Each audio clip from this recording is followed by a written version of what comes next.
കടുവാ കള്ളബടുവാ കടന്നു പോ കാട്ടിന്ന് പോ നീലമുളകൾ പാടു ഋതുക്കൾ പീലി വിടർത്തിയാടു കൊതിയായോ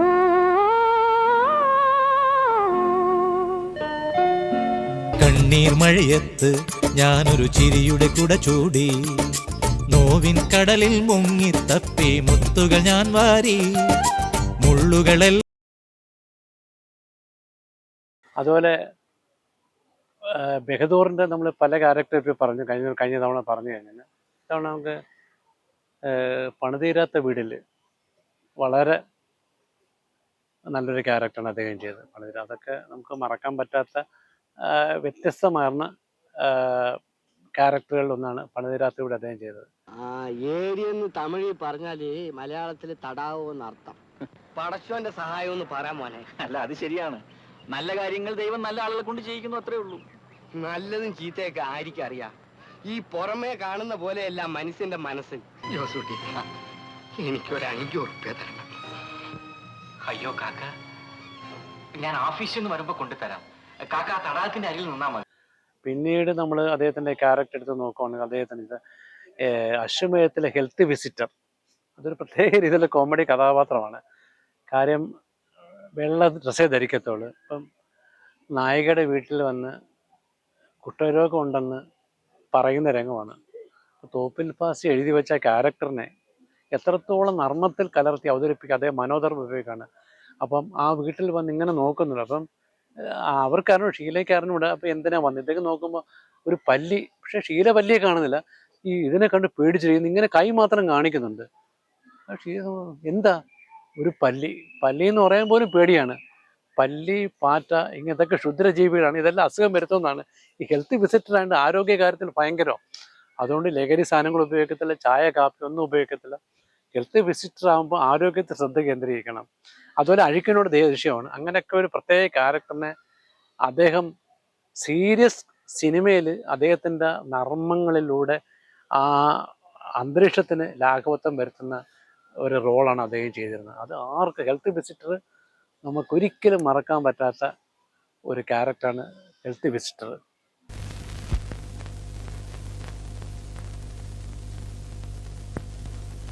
ഞാൻ കാപ്പി കുടിക്കുകയില്ല, ചായയും കുടിക്കുകയില്ല, പുക വലിക്കുകയോ മുറുക്കുകയോ ഒന്നും ചെയ്യാറില്ല. പാലേ കുടിക്കും. ഞാൻ ഒരു ഹെൽത്ത് വിസിറ്ററാണ്, leprosy health visitor. Health visitor എന്ന് പറഞ്ഞാൽ എന്താ? പഠിപ്പിച്ചു തരാം. ഗവൺമെന്റിൽ നിന്ന് SET എന്നൊരു പദ്ധതി ഉണ്ടായിട്ടുണ്ട്. SET. അതൊക്കെ മാസപ്പടി മാധുള്ള ക്യാരക്ടറാണെങ്കിൽ തന്നെ ശശികുമാറിൻ്റെ സാറിൻ്റെ സിനിമയിൽ ഇദ്ദേഹം ഈ അടൂർ ബാസിയും ശ്രീലതയെ പ്രേമിക്കുന്ന ഒരു ക്യാരക്ടേഴ്സാണ്. അപ്പോൾ അടൂർ ബാസി ഓരോ കുതന്ത്രങ്ങളിൽ ബഹദൂറിനെ മാറ്റുന്നതും ബഹദൂർ ഓരോ കുതന്ത്രങ്ങൾ ചെയ്യുന്ന പരസ്പരം പാര വെക്കുന്നതും അവസാനം ശ്രീലത അടൂർ ബാസി കിട്ടുന്ന റോളിൽ നിരാശനായിട്ട് പിന്മാറുന്നതും അങ്ങനെ കുറേ സിനിമകൾ ഇവർ പരസ്പരം പാര വെക്കുന്ന ക്യാരക്ടറുകളായിട്ട് അടൂർ ബാസി ബഹദൂർ ജോഡികൾ വന്നിട്ടുണ്ട്. അതുകൊണ്ടാണ് അവരെ ലോറൽ ആൻഡ് ഹാർഡി എന്ന് മലയാളത്തിൽ ലോറൽ ആൻഡ് ഹാർഡി എന്ന് വിശേഷിപ്പിക്കുന്നത്.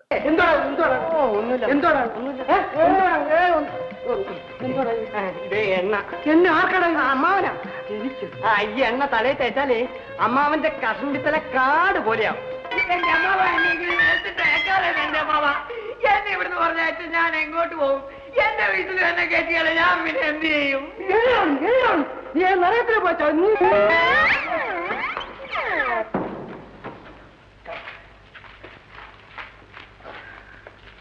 അമ്മാവന് വെള്ളം ചൂടാക്കി തന്നത് ഞാനല്ലേ? ചാണാൻ വാരിയത് ഞാനല്ലേ? അമ്മാവന്റെ നെറിയിൽ കുളിർക്ക എണ്ണ ഇട്ടത് ഞാനല്ലേ?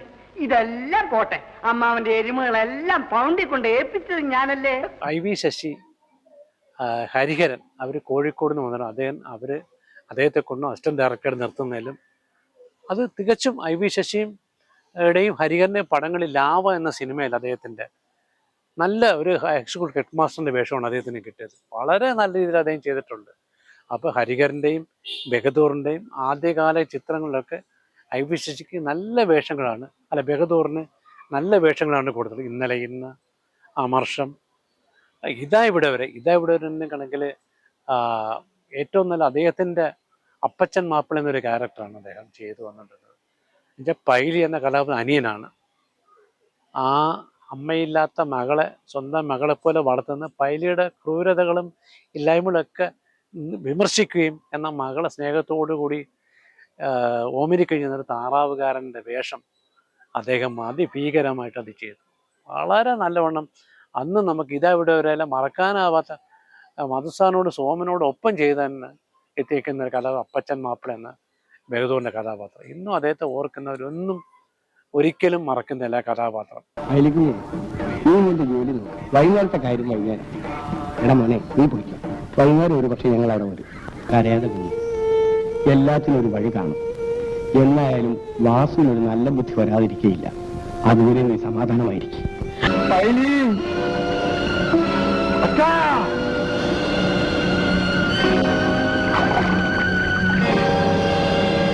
അതാ ഞാനും ആലോചിക്കുന്നത്. അവന്റെ സാറിനെ തിരക്ക് വന്നെന്നാ പറഞ്ഞത്.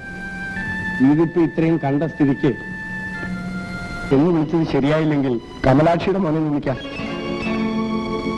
ആദ്യം വന്നു കയറിയപ്പോ തന്നെ ഈ വിശ്വനാഥനാണെന്ന് എനിക്ക് സംശയമുണ്ടായിരുന്നു. പിന്നെ അദ്ദേഹത്തിൻ്റെ കഥ ഉണ്ട്. സിനിമാ താരമായി നടക്കുന്ന ഗോപകുമാർ എന്നൊരു ക്യാരക്ടർ. അതും മലയാളത്തിൽ ഭയങ്കര വേഷഭൂഷാദികളോട് നടക്കുന്നൊരു ക്യാരക്ടറാണ് അദ്ദേഹം. പിന്നീട് ഹലോ ഡാർലിംഗ് എന്നൊരു സിനിമയിൽ അദ്ദേഹം ഭാഗവതരായിട്ടാണ് അഭിനയിക്കുന്നത്.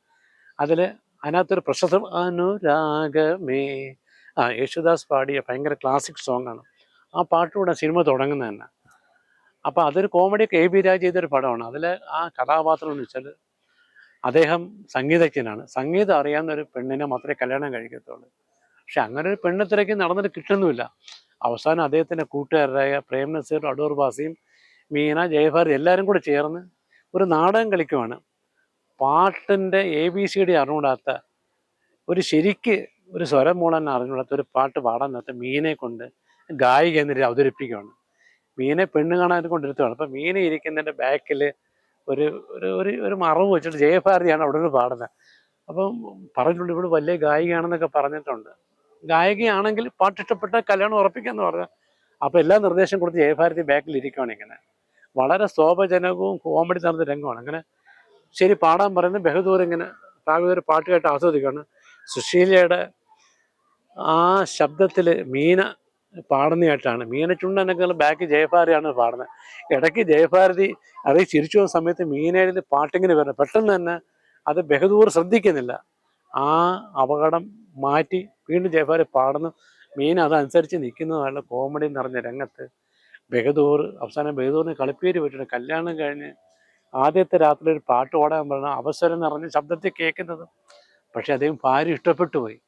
പിന്നീട് ആ രംഗത്തിൽ അങ്ങനെ കോമഡി കലർന്ന രംഗത്തൂടെ കൊണ്ടുവന്ന അങ്ങനത്തെ ഒരു ക്യാരക്ടറാണ്. നിൻചൊടി പൂമ്പൊടി ചൂടിയാതെ നീലമുളകൾ പാടു ഋതുക്കൾ പീലി വിടർത്തിയാടു.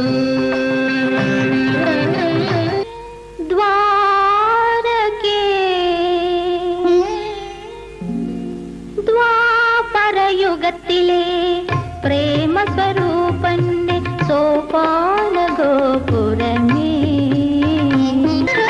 അങ്കുലിലാളനത്തിൽ അധര സ്വതനങ്ങളിൽ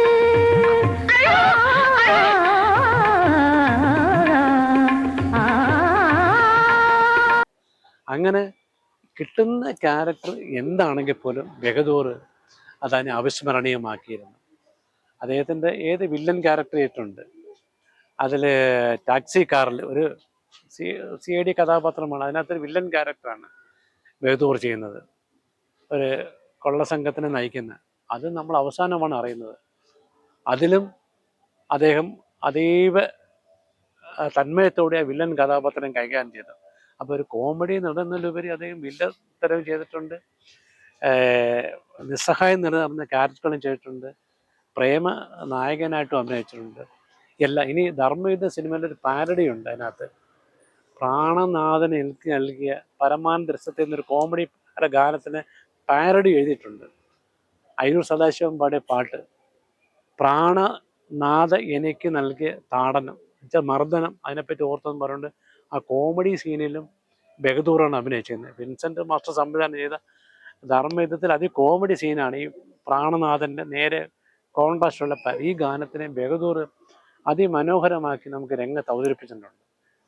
അപ്പം അങ്ങനെ അദ്ദേഹത്തിൻ്റെ എത്രയെത്ര മറക്കാത്ത കഥാപാത്രം മലയാളികൾ ഇന്ന് ഓർത്തിരിക്കുന്നുണ്ടെന്ന്. അത് ശരിക്കും ഒരു ഹാസ്യം നടന്ന ലേബലിൽ കുടുങ്ങിയെങ്കിൽ പോലും ആ ഹാസ്യം നടന്ന് നിലനിന്നുകൊണ്ട് അദ്ദേഹം ഒരുപാട് കാര്യങ്ങൾ മലയാള സിനിമയ്ക്ക് ചെയ്തിട്ടുണ്ട്. അങ്ങനെ മലയാളത്തിൽ ഇരുത്തമെന്ന ഒരു നടനാണ് അദ്ദേഹം. അദ്ദേഹവും അദ്ദേഹത്തിൻ്റെ സുഹൃത്ത് രഘുനാഥ് എന്നൊരു നിർമ്മാതാവുണ്ട്. അങ്ങനെ ജലീല, ഇദ്ദേഹത്തിൻ്റെ ഭാര്യ ജമീല, അദ്ദേഹത്തെ രഘുവിൻ്റെ ഭാര്യ ലീല, ജലീല എൻ്റർപ്രൈസ്, അതാണ് IB ശശിയുടെ ആനന്ദം പരമാനന്ദം എന്നൊരു പടം. അങ്ങനെ 3-4 അമൃതചുംബനം 3-4 പടങ്ങൾ അങ്ങനെ ഈ ബാനറിൽ എടുത്തിട്ടുണ്ട്. അദ്ദേഹം മലയാള സിനിമയിൽ കിട്ടുന്ന പൈസ നിർമ്മാതാവായും വിതരണക്കാരനായും ഒക്കെ മലയാള സിനിമയ്ക്ക് തന്നെ തിരിച്ചു കൊടുത്തിട്ടുണ്ട്. പിന്നെ ആരെയും കൈ അയച്ചതിന് ശേഷം സ്വന്തം കയ്യിൽ നിന്ന് പൈസ ഇല്ലെങ്കിൽ പോലും എനിക്കറിയാം, നേരിട്ട് അറിയാവുന്നൊരു കാര്യം, ദേവരാജ മാസ്റ്റർ അസുഖമായിട്ട് ശ്രീത്രയിൽ കിടന്നപ്പോൾ അദ്ദേഹത്തിൻ്റെ കരമല്ല വീട്ടിൽ വരും, കുറച്ച് പൈസ കവറിൻ്റെ ഭാര്യ ഏൽപ്പിക്കണം. മാസ്റ്റർ പറഞ്ഞ് മേടിക്കല്ലേ, അദ്ദേഹത്തിന് പടമൊന്നും ഇല്ലാതിരിക്കുന്ന അവസ്ഥയാണ്. അദ്ദേഹം അവിടെ ഒറ്റ കരച്ചിലാണ്. അപ്പോൾ മാസ്റ്റർ ആ സ്നേഹത്തിന് മുമ്പ് കീഴടങ്ങി വാങ്ങിക്കാൻ പറഞ്ഞു. അതാണ് ആ ശുദ്ധനായ മനുഷ്യൻ. അദ്ദേഹത്തിൻ്റെ സഹപ്രവർത്തകർ സ്റ്റിൽ ഫോട്ടോഗ്രാഫർ ഡേവിഡ് സാർ പറഞ്ഞിട്ടുണ്ട്, വീട് കിട്ടുന്ന സഹായത്തൊക്കെ അദ്ദേഹത്തിന് സാമ്പത്തികമായിട്ട് ഒരുപാട് സഹായിച്ചിട്ട് ഒരാളാണ് ബഹദൂർ. അങ്ങനെ എല്ലാവരെയും സഹായിച്ചില്ലാതായി തീർന്നൊരു മനുഷ്യനാണ് ആ മഹാനായ നടൻ. ഇനിയും പറയാനുണ്ട്, അടുത്തൊരു അധ്യായത്തിൽ നമുക്ക് പറയാം.